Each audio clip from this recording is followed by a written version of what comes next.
Descobrint l'univers. Benvinguts a Descobrint l'univers, el podcast de l'Astronòmica de Sabadell. En aquest nou capítol de Descobrint l'univers us parlarem de notícies d'astronomia i d'astronàutica, dels fets més destacats de les efemèrides d'aquests mesos d'estiu i d'un asterisme que es pot observar durant aquesta època de l'any. Comencem!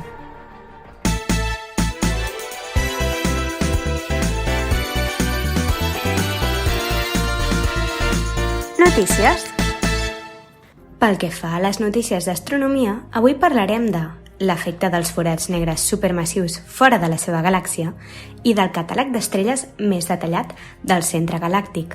A astronàutica parlarem d'Apolo i Artemis i després de les efemèrides d'aquests mesos d'estiu parlarem de l'asterisme del Triangle de l'Estiu.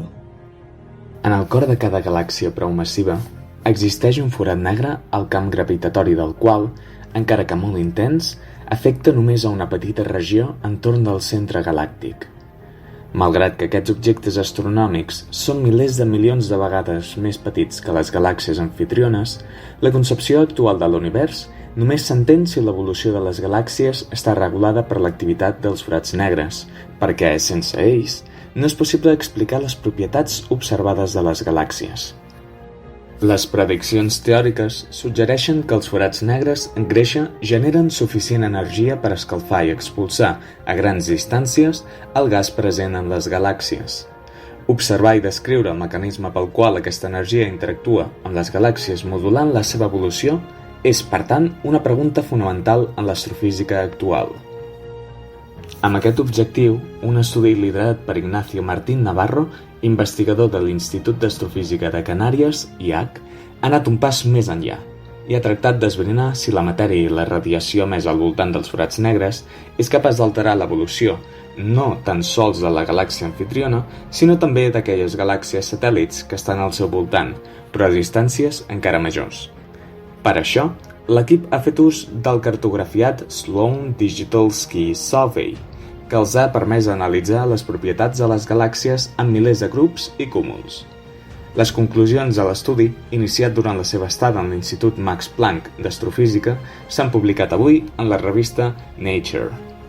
Sorprenentment, hem trobat que les galàxies satèl·lits formen més o menys estrelles depenent de la seva orientació respecte a la galàxia central, explica Annalisa Pillepich, investigadora de l'Institut Max Planck d'Astronomia, MPIA, Alemanya, i coautora del treball.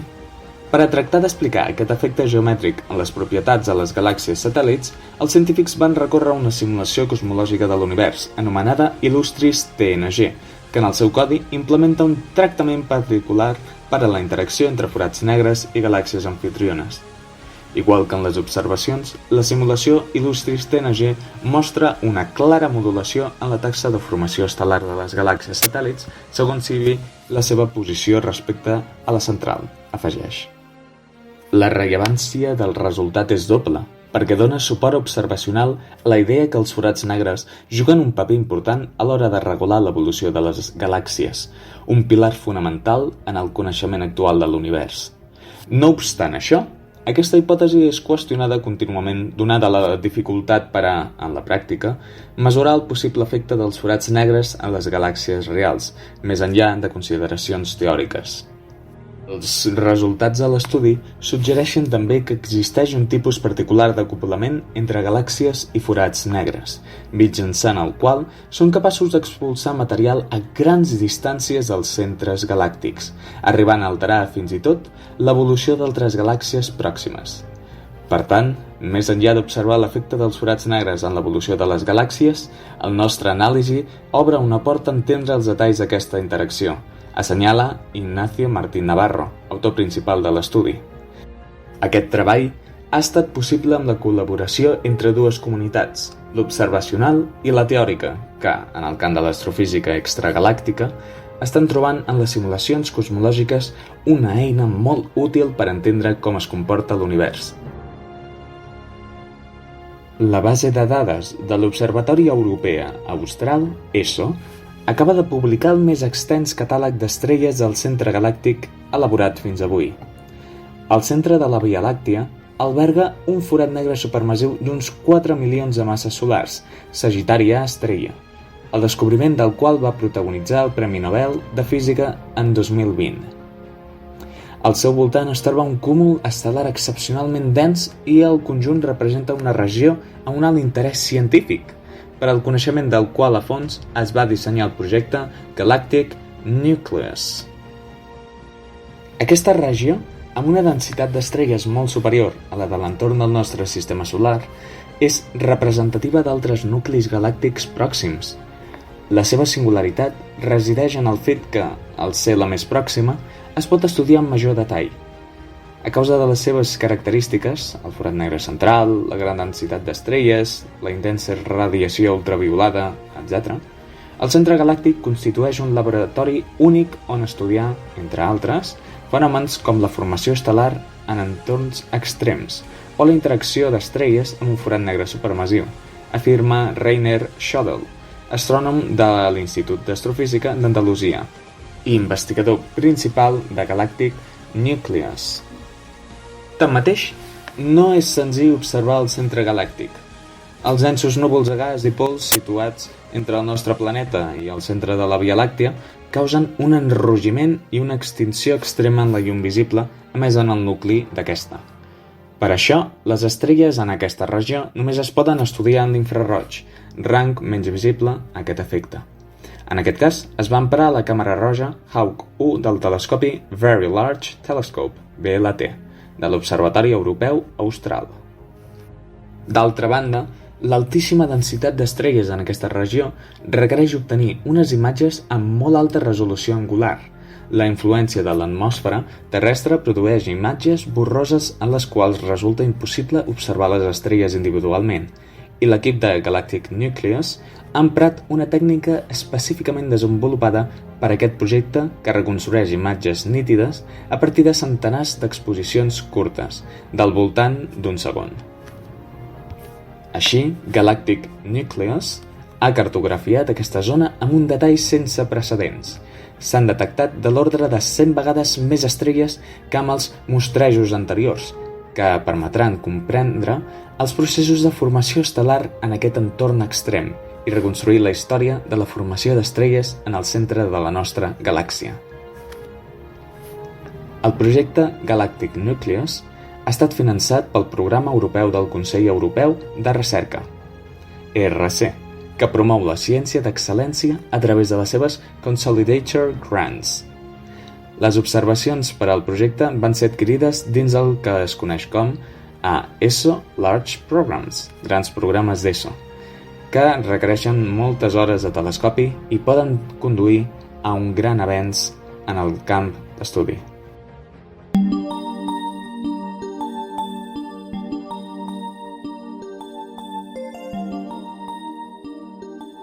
Astronàutica. Apolo i Àrtemis. En les últimes setmanes, els enginyers de la NASA han continuat integrant el tram central de l'Space Launch System al Centre Espacial Kennedy. A mitjans de mes, el tram, impulsat per 4 motors RS-25, derivats dels motors principals del transbordador espacial, va ser erigit i posat en posició vertical a l'edifici d'assemblatge de vehicles, o VAP, per les seves sigles en anglès. Va ser tota una fita per als nostàlgics de l'època daurada de l'exploració espacial, ja que es tracta del primer coet tripulat, capaç d'abandonar l'òrbita terrestre que ha estat muntat al VAP des del Saturn V de l'Apollo 17. Així mateix, és tot un revulsiu per al programa Space Launch System, que ha anat patint retards i problemes tècnics, financers i polítics tot al llarg del seu desenvolupament. El successor del programa Apollo és el programa Àrtemis, anomenat així en referència a la germana bessona d'Apol·lo, deessa dels boscos i de la caça. La missió Àrtemis 1, prevista per al novembre d'aquest mateix any, originalment per al desembre del 2017, serà el primer pas en el retorn de la humanitat a la Lluna, que ha de culminar a mitjans de dècada. El següent pas va ser acoblar el tram central, que empra combustible criogènic als 2 coets acceleradors sòlids, que són una versió millorada i de 5 segments en lloc de 4, dels que ja volaven amb el transbordador espacial.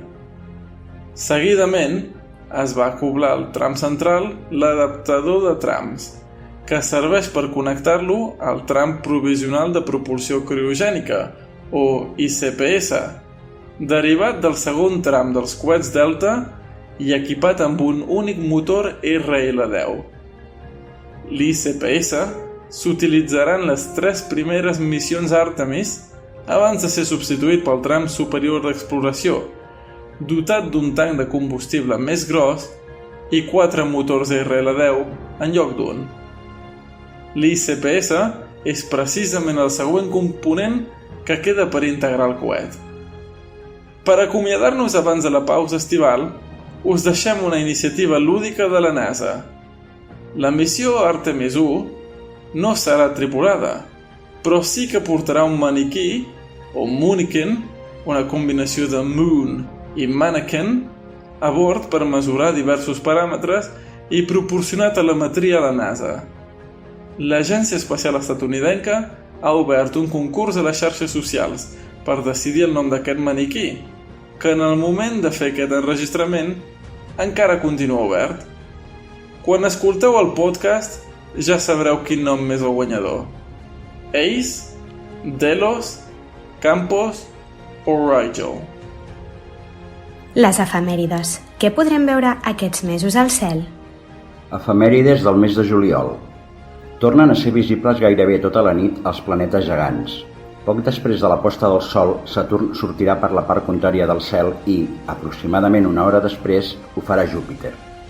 Pel que fa als planetes interiors o rocosos, Mart només serà visible a través de les llums del crepuscle vespertí prop de l'horitzó oest, acostant-se lentament al Sol. A la mateixa part del cel, però movent-se en direcció contrària, s'anirà elevant el planeta Venus. El dia 12, tots dos planetes estaran només a 0,5 graus de separació i al costat d'ells la Lluna en un feble creixent. Bona ocasió per als astrofotògrafs. En els primers dies del mes, Venus estarà a prop del cúmul obert del pessebre i a tan sols 0,1 graus de distància el dia 2. L'últim dels planetes visibles a ull nu, Mercuri, només serà visible els primers dies del mes en el crepuscle matutí. Pel que fa als planetes telescòpics, Neptú serà observable gairebé tota la nit a la constel·lació d'Aquari, mentre que Urà serà observable la segona meitat de la nit a Àries. Aquest mes tenim 3 radiants de meteors poc actius, a l'espera de l'espectacle estiuenc dels Perseids al mes d'agost, i que tindrà el seu màxim al voltant de la festivitat de Sant Llorenç. Així doncs, aquest mes de juliol tindrem els Piscis Austrinus entre el 15 de juliol i el 10 d'agost, amb el seu màxim el dia 28 i una ràtio per hora de 5 meteors, i del qual es necessiten observacions per a tenir més informació. El segon, més actiu, els Delta Aquàrides del sud, amb el màxim el dia 30 amb una ràtio per hora d'entre 15 i 30 meteors. Finalment, els Alfa Capricòrnides, amb el màxim també el dia 30 i una ràtio per hora de 5 meteors. Efemèrides del mes d'agost. Durant l'agost podrem veure tots els planetes visibles a ull nu. Al capvespre seran presents en el crepuscle i a primeres hores de la nit els planetes Mercuri, Venus i Mart. Per a veure Mercuri caldrà esperar els últims dies del mes, però una mica per davant d'ell, durant tot el mes serà visible el planeta Venus, molt més brillant. Tots dos s'aniran allunyant del Sol. En canvi, el planeta Mart farà el camí contrari, s'anirà acostant al Sol. A la nit del 18 al 19, els planetes Mercuri i Mart estaran molt pròxims entre si. De fet, a les 5 de la matinada del dia 19, després de la seva ocultació per l'horitzó oest, estaran a tan sols 0,1 graus de distància. Els planetes gegants Júpiter i Saturn seran visibles durant tota la nit, el primer a les constel·lacions d'Aquari i Capricorn i el segon a Capricorn. Saturn estarà en oposició al Sol el dia 2 i Júpiter ho farà el dia 19. En quant als planetes telescòpics, Urà serà observable gairebé tota la nit, excepte a les primeres hores, a la constel·lació d'Àries, mentre que Neptú ho serà tota la nit a Aquari. Com sempre, al mes d'agost podrem observar la pluja d'estels dels Perseids, que serà visible amb el màxim d'activitat el dia 12, 2 dies després de la festivitat de Sant Llorenç. El màxim es preveu entre les 19 i les 22 hores. Això vol dir que per al nostre horari de visibilitat l'observarem després del màxim. Aquest radiant de meteors, tot i ser molt important, no és dels que té una ràtio més gran de meteors per hora. però en produir-se a mitjan agost és dels més coneguts. Es pot observar estirat en una hamaca i sense haver d'abrigar-se molt. I finalment, a l'alba, serà observable el cometa periòdic 15P Finlay, a les constel·lacions del Taure i els Bessons, amb una magnitud prevista propera a la 9. I per acabar, parlarem d'un dels asterismes que dominen el cel aquest mes. El triangle de l'estiu. Com ja sabeu, una constel·lació és un conjunt d'estrelles, sense relació física entre elles, que formen un dibuix imaginari que pot representar un personatge o animal mitològic, entre altres abstraccions. Aquest mes no parlarem d'una constel·lació concreta, sinó d'un asterisme. La definició d'asterisme és la d'un conjunt d'estels brillants d'una o diverses constel·lacions properes que es reconeix fàcilment per tenir una forma característica que permet la seva ràpida identificació i, per tant, permet també la nostra orientació en el cel nocturn. Exemples d'asterismes coneguts poden ser el carro de les Osses major i menor o el cinturó d'Orió a la constel·lació del mateix nom. Aquest mes us parlarem d'una figura o asterisme molt present les nits d'estiu i que s'anomena el triangle de l'estiu. Està format per 3 estels de 3 constel·lacions diferents que formen un triangle isòsceles en el qual els seus costats llargs senyalen cap al sud. Aquests estels són Altair de la constel·lació de l'Àliga, que es troba al vèrtex sud, Deneb de la constel·lació del Cigne, que està al vèrtex que apunta a l'est, i Vega de la constel·lació de la Lira, que es troba al vèrtex oest. El primer a unir les 3 estrelles amb 3 ratlles que formaven un triangle va ser Johann Elert Bode en un planisferi d'un llibre del 1816. Posteriorment, al 1866, l'astrònom austríac Joseph Johann von Littrow li va donar el nom de Conspicuous Triangle. Finalment, cap al 1934, el també astrònom austríac Oswald Thomas li va donar el nom de triangle estival, que és el que perdura fins ara. El triangle d'estiu es troba enmig del firmament a les latituds mitjanes de l'hemisferi nord durant els mesos d'estiu, però també es pot veure durant la primavera molt de matí, a la tardor és visible a l'hora baixa fins al novembre. Des de l'hemisferi sud apareix durant els mesos de l'hivern de cap per avall, en relació amb com es veu des de l'hemisferi nord i baix en el cel. Vega, en el vèrtex oest, va ser considerada durant molt de temps com l'origen de l'escala logarítmica de magnituds a l'assignar-se-li la magnitud 0. Mesures fetes posteriorment amb més precisió li han assignat la magnitud 0,03. Vega també va ser, i ho tornarà a ser d'aquí a 14.000 anys, l'estrella polar cap on apuntava l'eix de rotació de la Terra. Això es deu al fet que l'eix de la Terra té un moviment anomenat depreciació dels equinoccis i que fa que l'eix apunti cap a diferents llocs del cel al llarg del temps. És a dir, que el moviment de l'eix de la Terra sembla el que fa una baldufa. Està a 25 anys llum de distància i té una lluminositat de 40 vegades la del Sol. Deneb, en el vèrtex est, es troba a 3.550 anys llum de distància i té 200.000 vegades la lluminositat del Sol. Es troba sobre la cua de la figura mitològica del Cigne. En el vèrtex sud es troba Altair, que està a 16,6 anys llum i la seva lluminositat és 10 vegades la del Sol. Dins dels límits marcats pel triangle de l'estiu podem trobar molts objectes d'interès de diferents tipus. M56, cúmul globular a la constel·lació de la Lira. És una acumulació de milions d'estrelles que va ser descobert per Charles Messier l'any 1779. Està a uns 32.000 anys llum de la Terra i la seva amplada és d'uns 60 anys llum. M57, nebulosa planetària també a la constel·lació de la Lira i que rep el nom de nebulosa de l'Anell. Se la considera un exemple prototípic del que és una nebulosa planetària, que no té res a veure amb cap planeta, sinó que s'anomena així el cercle de gasos que són expulsats d'una estrella quan aquesta mor. Es troba a 2.300 anys llums de la Terra i també va ser descoberta per Charles Messier el mateix any que M56. M27, nebulosa planetària coneguda com a Dumbbell Manuelles en català. Malgrat estar dins del triangle de l'estiu, pertany a la constel·lació propera de la Guineu. Es troba a 1.250 anys llum i té una amplada d'uns 7 minuts d'arc. El Vireu, estel beta de la constel·lació del Cigne. Una fantàstica estrella doble que impressiona per la diferent tonalitat de les seves dues components, una estrella de color blau i l'altra de color ataronjat. El Vireo és un dels objectes que, amb l'ajut d'un telescopi, es poden aconseguir separar i contemplar el seu fantàstic cromatisme. Dins del dibuix mitològic del Cigne es troba situada al seu bec. NGC 6960, o nebulosa del Vel. És part d'un romanent de supernova que va explotar fa més de 15.000 anys. Es troba a una distància de 2.500 anys llum de la Terra a la constel·lació del Cigne. Els gasos expulsats per l'explosió de la supernova s'han anat expandint fins a arribar a una extensió de 3 per 3 graus. I fins aquí el podcast de l'Astronòmica d'avui. Espero que l'hagueu gaudit.